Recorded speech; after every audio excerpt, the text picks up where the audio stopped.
नमस्कार दोस्तों, स्वागत है आपका आपके अपने YouTube चैनल सीकर स्टडी में। आज 25 मार्च 2023 को जो समाज विज्ञान का पेपर हुआ है उसका हम फुल सॉल्यूशन करेंगे। इसमें कुल 23 प्रश्न आए हैं, 23 प्रश्न। और आज 25 मार्च को ये पेपर हुआ है, पूर्णांक 80 नंबर का ये पेपर हुआ है। इसका फुल सॉल्यूशन करेंगे कि किस आंसर का उत्तर क्या है। तो इसका पहला जो क्वेश्चन है, ये इंट्रोडक्शन है, सभी प्रश्न हल करने अनिवार्य हैं। इसका जो पहला प्रश्न है जलियांवाला बाग हत्याकांड कब हुआ था। तो जलियांवाला बाग हत्याकांड, इसमें राइट आंसर स होगा। जलियांवाला बाग हत्याकांड 13 अप्रैल 1919 को हुआ था। यह पंजाब के अमृतसर नामक स्थान पर हुआ था। पंजाब के अमृतसर नामक स्थान पर 13 अप्रैल 1919 को। पहले का राइट आंसर स होगा। इसका क्वेश्चन नंबर सेकंड है, महात्मा गांधी ने कौन से गोलमेज सम्मेलन में भाग लिया था। गोलमेज सम्मेलन कुल 3 हुए थे। पहला गोलमेज सम्मेलन हुआ था 1930 में, दूसरा गोलमेज सम्मेलन हुआ था 1931 में और तीसरा गोलमेज सम्मेलन हुआ था 1932 में। तो गांधी जी ने द्वितीय गोलमेज सम्मेलन 1931 में भाग लिया था। तो इसका जो राइट आंसर होगा वो ब होगा, द्वितीय सम्मेलन। महात्मा गांधी ने 1931 में हुए द्वितीय सम्मेलन में भाग लिया था। तीसरा जो क्वेश्चन है वो है, प्रसिद्ध ब्रेटन वुड्स नामक स्थान किस देश में है। ब्रेटन वुड्स नामक स्थान अमेरिका देश में स्थित है। इसका राइट आंसर ए होगा। ब्रेटन वुड्स नामक स्थान पर जो ये समझौता हुआ था, इसके अंतर्गत 2 संस्थाओं का निर्माण हुआ था। एक थी IMF और सेकंड थी विश्व बैंक। इन 2 संस्थाओं का इसमें जन्म हुआ था। तो ब्रेटन वुड्स समझौता अमेरिका में हुआ था। इसका राइट आंसर ए होगा। अगला प्रश्न है, निम्न में से किसे नए युग का पहला प्रतीक कहा गया। 19वीं सदी के अंत में अत्यधिक जो उत्पादन हुआ था वो कपास का उत्पादन हुआ था। तो इसका जो राइट आंसर होगा वो ब होगा। इसी कारण इसे नए युग का प्रतीक कहा गया था, कपास को। तो चौथे का जो राइट आंसर होगा वो होगा कपास, ब। क्वेश्चन नंबर 5, पटसन व पटसन निर्मित सामान का सबसे बड़ा उत्पादक देश कौन सा है। इसका जो राइट आंसर होगा वो होगा अपना भारत। भारत देश पटसन व पटसन निर्मित सामान का सबसे बड़ा उत्पादक देश है। क्वेश्चन नंबर 6 है, वो है, किस देश में सत्ता का बंटवारा सामाजिक समूह में होने पर सामुदायिक सरकार दिखाई देती है। सामुदायिक सरकार हमने देखा था कक्षा 10 की राजनीति विज्ञान की किताब में।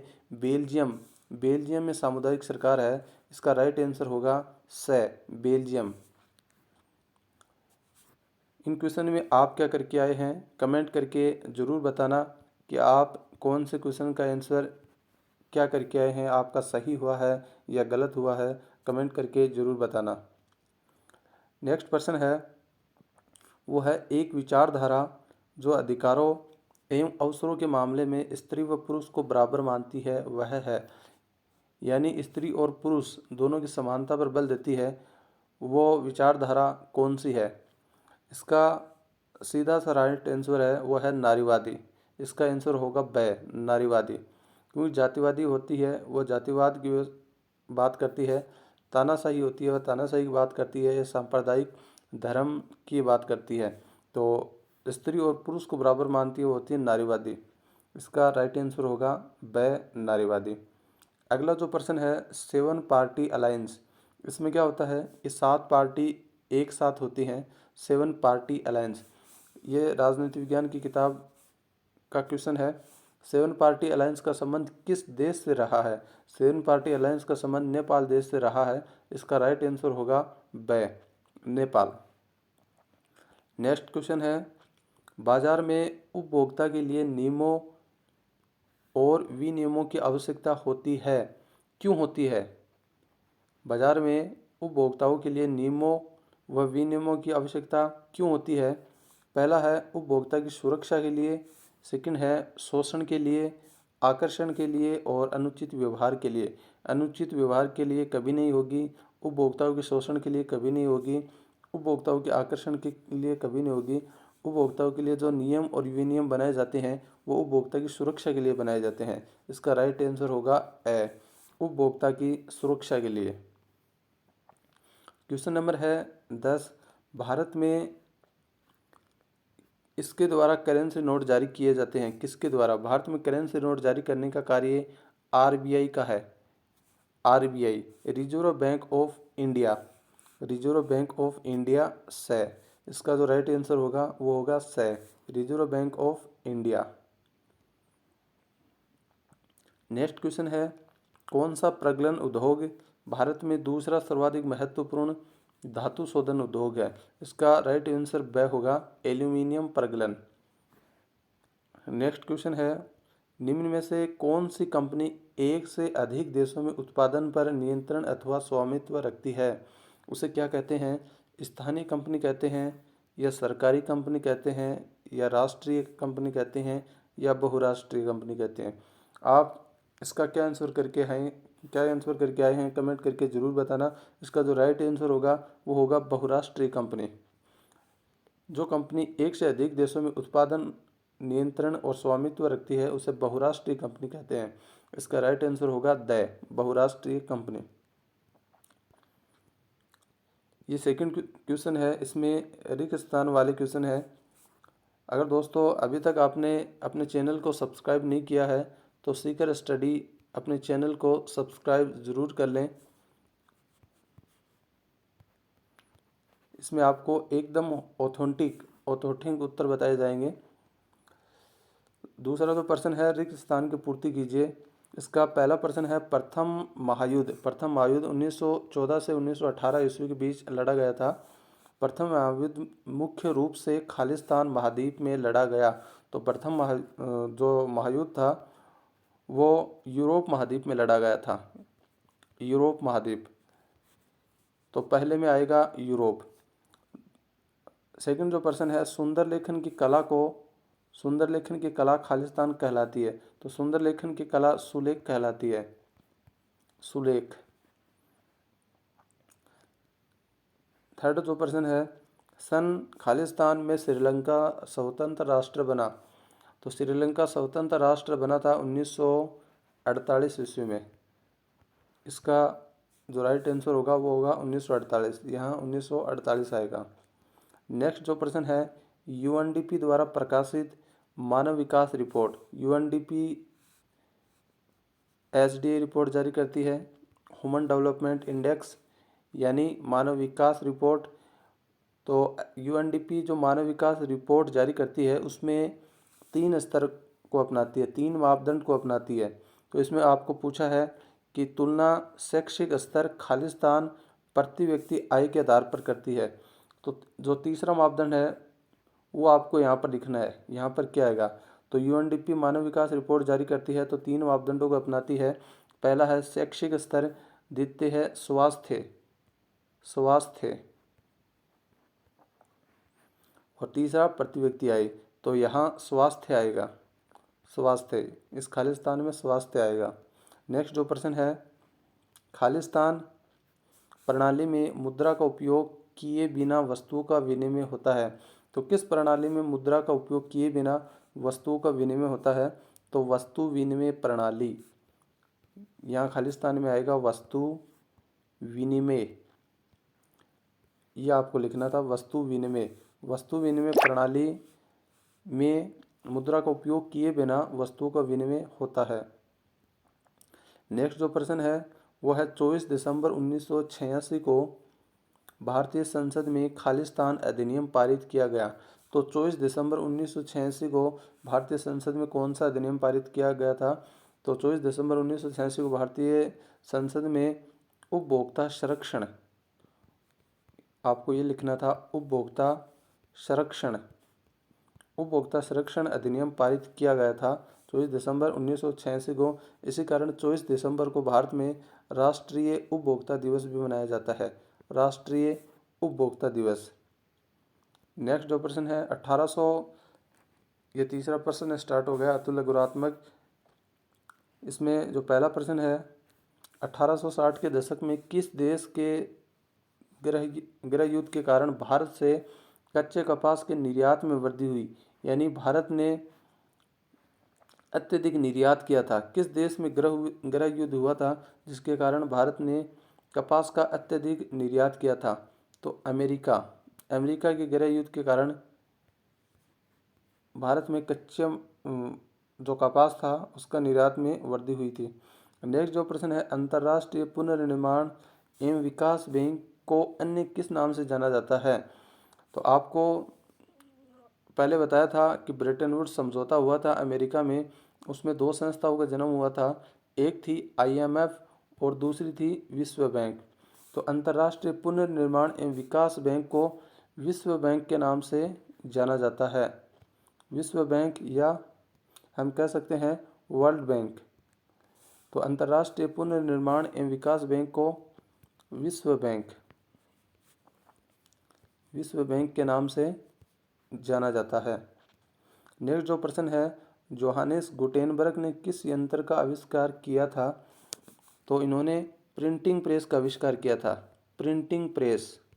इसका जो राइट आंसर होगा वो होगा प्रिंटिंग प्रेस। जोहानिस गुटेनबर्ग ने प्रिंटिंग प्रेस यंत्र का आविष्कार किया था, जिसके कारण किताबों में अत्यधिक तेज़ी आ गई थी छपने में। पहले क्या था कि हाथ से छपाई होती थी, और जोहानिस गुटेनबर्ग ने प्रिंटिंग प्रेस का आविष्कार किया, जिसके कारण अत्यधिक किताब छपने लगी। नेक्स्ट जो प्रश्न है, दीनदयाल पतन, पतन यानी होता है बंदरगाह, दीनदयाल पतन कौन से राज्य में स्थित है? तो दीनदयाल जो पतन है वह गुजरात राज्य में स्थित है। इसका राइट आंसर होगा गुजरात। जो दीनदयाल पतन था, इसे दीनदयाल पतन है, इसे पहले कांदला बंदरगाह कहा जाता था, कांदला, और कांदला का अब नाम चेंज करके दीनदयाल कर दिया गया है। तो दीनदयाल पतन गुजरात राज्य में स्थित है। इसका राइट आंसर होगा गुजरात। जहाँ भूमि पर जनसंख्या का दबाव अधिक होता है वहाँ पर की जाने वाली कृषि का नाम बताइए। तो वहाँ अगर जहाँ जनसंख्या का दबाव अधिक होता है वहाँ पर कौन सी कृषि की जाती है? तो वहाँ पर गहन कृषि की जाती है। या अभी तो बोर्ड का पता चलेगा, बोर्ड क्या मानता है, स्थानांतरित कृषि भी की जाती है। स्थानांतरित कृषि हम इसलिए कह सकते हैं कि एक स्थान पर हम कृषि करते हैं और जनसंख्या का दबाव अधिक बढ़ता है तो हम उस स्थान को छोड़कर अलग जगह कृषि करते हैं, तो उसे कहते हैं स्थानांतरित कृषि, यानी जगह चेंज कर करके कृषि करने को स्थानांतरित कृषि कहते हैं। नेक्स्ट जो प्रश्न है वह है, आपके अनुसार सिंचाई ने कई क्षेत्रों में फसल प्रारूप कैसे परिवर्तित कर दिया है? संक्षेप में समझाइए। ये बिल्कुल सत्य बात है कि सिंचाई की तकनीक ने कई क्षेत्र में फसल का जो प्रारूप था उसे परिवर्तित कर दिया है। कैसे कर दिया है? जैसे पश्चिमी राजस्थान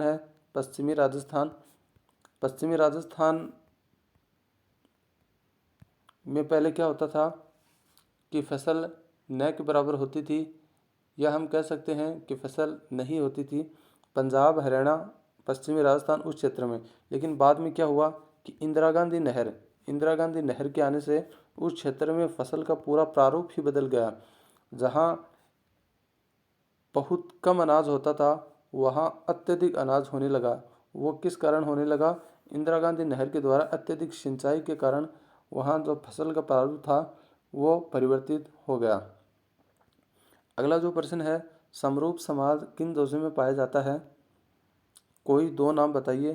तो जो समरूप समाज है वो स्वीडन में पाया जाता है, जर्मनी में पाया जाता है, और भी बहुत से देश हैं जहाँ समरूप समाज पाया जाता है। आपको दो देशों के नाम लिखने थे। नेक्स्ट जो प्रश्न है, सामाजिक विभाजन अधिकांशतः किस पर आधारित होता है? तो सामाजिक जो विभाजन होता है अधिकांशतः लगभग किस पर आधारित होता है? जन्म पर।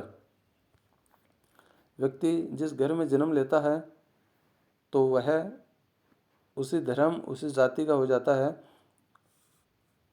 तो सामाजिक विभाजन किस पर आधारित होता है? जन्म पर। नेक्स्ट जो प्रश्न है, बोलीविया के जल युद्ध का नेतृत्व किस संस्था ने किया था? तो एक दबाव समूह था, एनजीओ था, एक दबाव समूह था और उसका नाम था फेडकोर। आपको ये लिखना था फेडकोर। बोलीविया के जल युद्ध का नेतृत्व किस संस्था ने किया था? उस संस्था का नाम है फेडकोर। नेक्स्ट जो प्रश्न है, प्राथमिक क्षेत्र से आप क्या समझते हैं?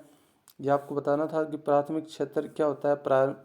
प्राइमरी सेक्टर, इसमें क्या होता है कि उत्पादन वो है प्राकृतिक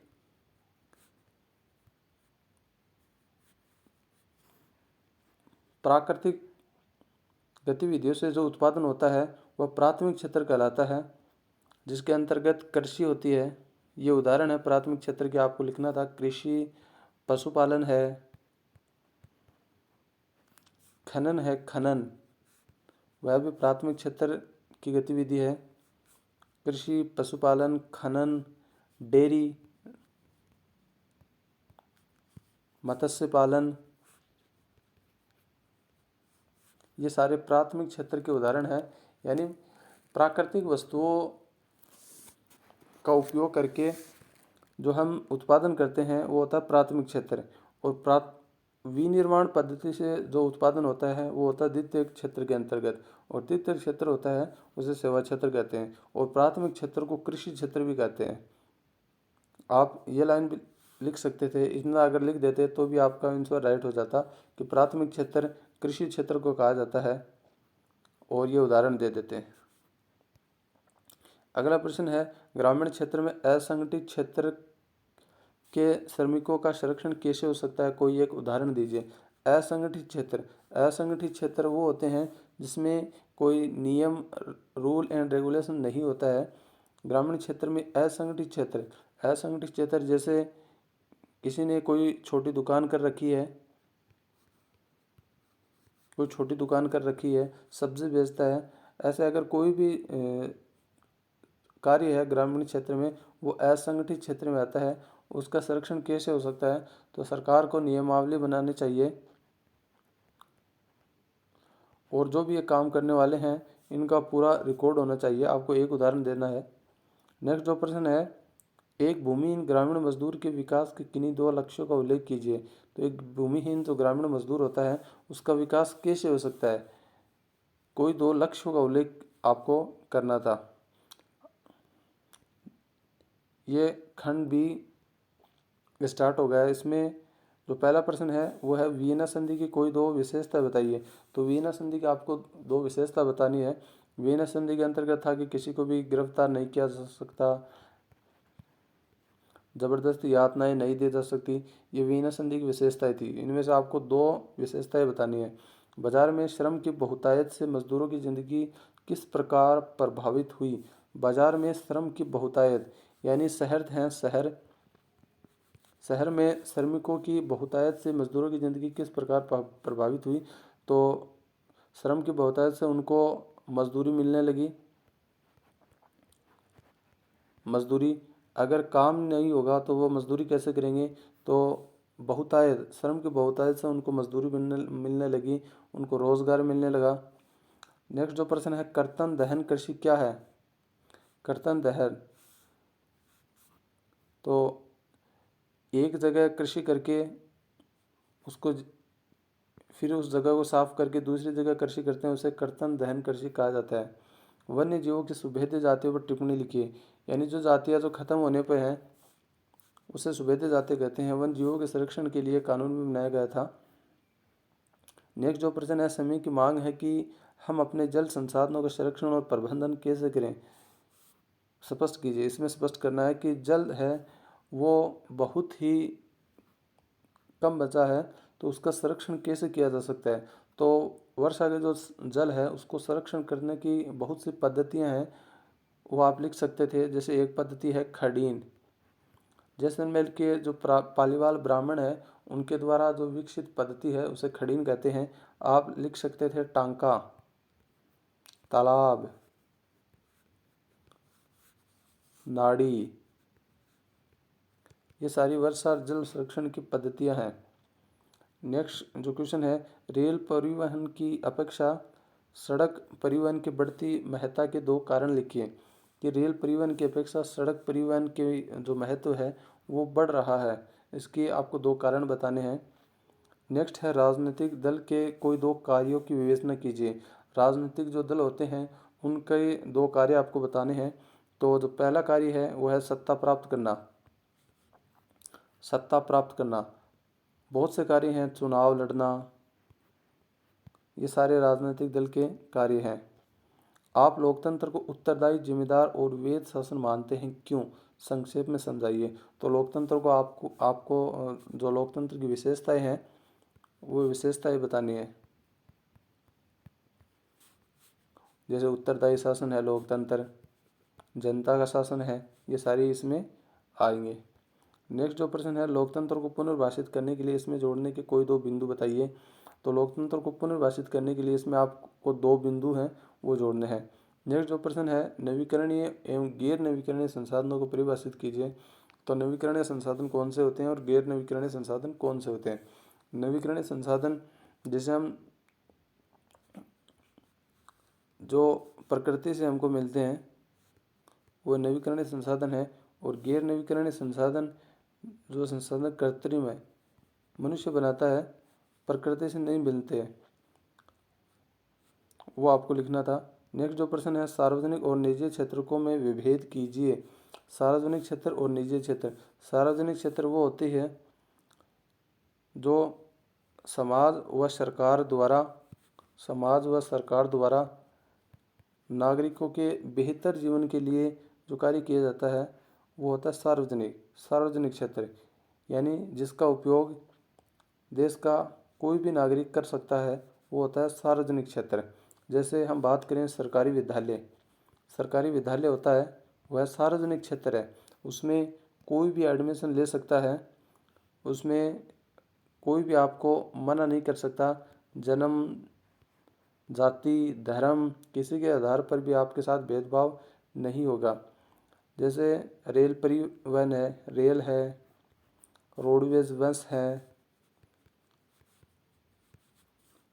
सरकारी अस्पताल हैं, ये सारे सार्वजनिक क्षेत्र के उदाहरण हैं। और दूसरा है निजी क्षेत्र। निजी क्षेत्र वो होता है जिसमें व्यक्ति का खुद का पर्सनल जो चीज़ होती है वो होती है निजी क्षेत्र, यानी किसी व्यक्ति की निजी कोई कंपनी है खुद की, वो होता है निजी क्षेत्र।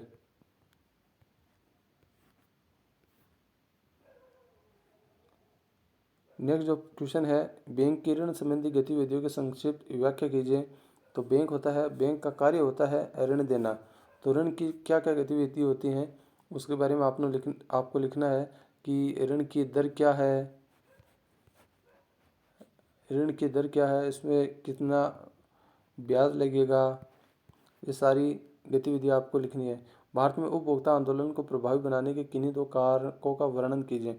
भारत में जो उपभोक्ता का आंदोलन है वो कैसे प्रभावी हुआ, उसके दो कारण बताने हैं।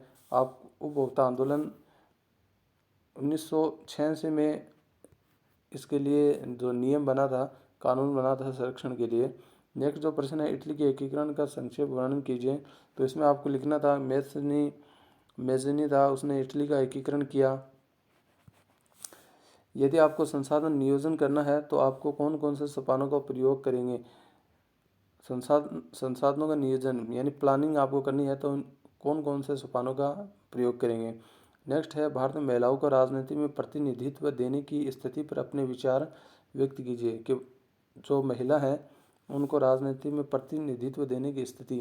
तो भारत में बहुत सी जगहों के चुनाव होते हैं, उसमें महिलाओं को रिजर्वेशन दिया गया है कि वो आगे आए। 1977 का जो लोकसभा चुनाव था उसमें महिलाओं की स्थिति बहुत कम थी, लेकिन अब धीरे धीरे महिलाओं की स्थिति में बहुत सुधार हो रहा है। बहुत सी संसद में महिलाओं की संख्या अत्यधिक बढ़ रही है। विदेश व्यापार विभिन्न देशों के बाजारों के एकीकरण में सहायक होता है, इस कथन के पक्ष में अपने 3 तर्क दीजिए। यानी विदेशी जो व्यापार है वो बाजार के एकीकरण में सहयोग होता है, यानी वैश्वीकरण की जो प्रक्रिया है उसने पूरे विश्व को एक कर दिया है। इसके पक्ष में आपको 3 तर्क देने हैं। नेक्स्ट जो प्रश्न है, सविनय अवज्ञा आंदोलन, उसका सविस्तार वर्णन करना है आपको कि सविनय अवज्ञा आंदोलन कब शुरू हुआ था, किसने इसको शुरू किया था, इसमें क्या क्या गतिविधि हुई थी, यह आंदोलन कब ख़त्म हुआ था, किन किन ने इसमें भाग लिया था, ये सारी चीज़ आपको लिखनी है कि 1930 में सविनय अवज्ञा आंदोलन गांधी जी के द्वारा शुरू किया गया था। ये सारी चीज़ आपको लिखनी है। अगर आपको ये नहीं आता तो आप ये भी कर सकते थे कि राष्ट्रवाद का विचार भारतीय लोक कथाओं को पुनर्जीवित करने के आंदोलन से भी मजबूत हुआ। कथन के पक्ष में अपने तर्क दीजिए। नेक्स्ट प्रश्न है, संघवाद का अर्थ बताते हुए संघीय व्यवस्था के गठन के तरीकों को साधारण समझाइए।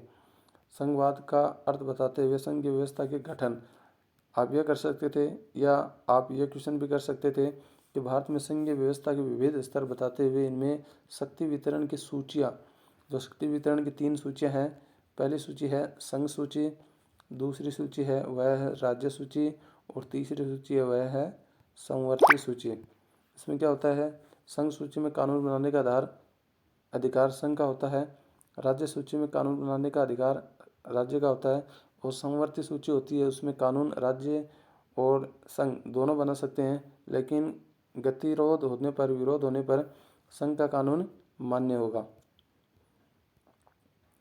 यह आपको एक मैप का क्वेश्चन आया था, मानचित्र का, जिसमें आपको ये 4 स्थान दर्शाने थे, या आप ये 4 स्थान भी दर्शा सकते थे। बहुत ही इजी मैप है। कुछ इस प्रकार से आपका पेपर आया था। आप कमेंट करके ज़रूर बताना कि